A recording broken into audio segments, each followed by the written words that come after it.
Trefnydd, I'd be grateful if we could have a statement from the Welsh Government regarding the guidance given to local authorities in relation to winter weather preparedness and for other incidents that require road closures. And we heard some concerns around road closures earlier on in First Minister's questions. Now, you'll be aware of the heavy snowfall that Pembrokeshire had at the end of last week, and as a result of that, roads were closed, and I've received representations from businesses who were not impressed with the local authorities' approach. There were concerns over a lack of communication, over salt supplies, and a lack of gritting in some areas, for example.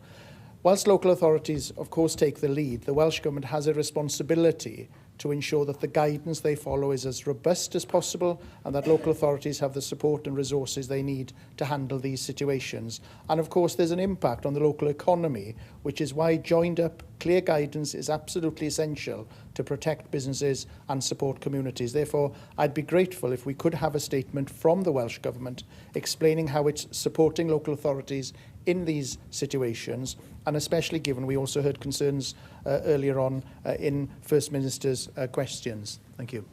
Thank you very much, Paul Davison. And, you know, this follows very much also from the earlier question from Hearth Vacan as well about homelessness and housing and preparation for winter. So this is a matter where local authorities are very clear about their responsibilities and their duties in terms of winter weather preparedness. And of course that can affect not just in terms of roads closures, gritting access, schools, because there were some school closures as well. And of course it does follow through from the storm Claudia as well in terms of flooding.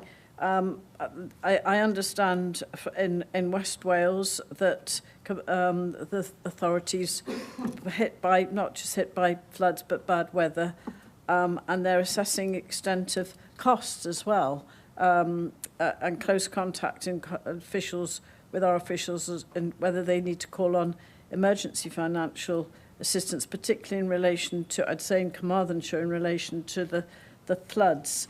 So this is something where, again, I will raise this with the Cabinet Secretary for Local Government and Housing to see if there's more that we can do to air this in terms of their responsibilities.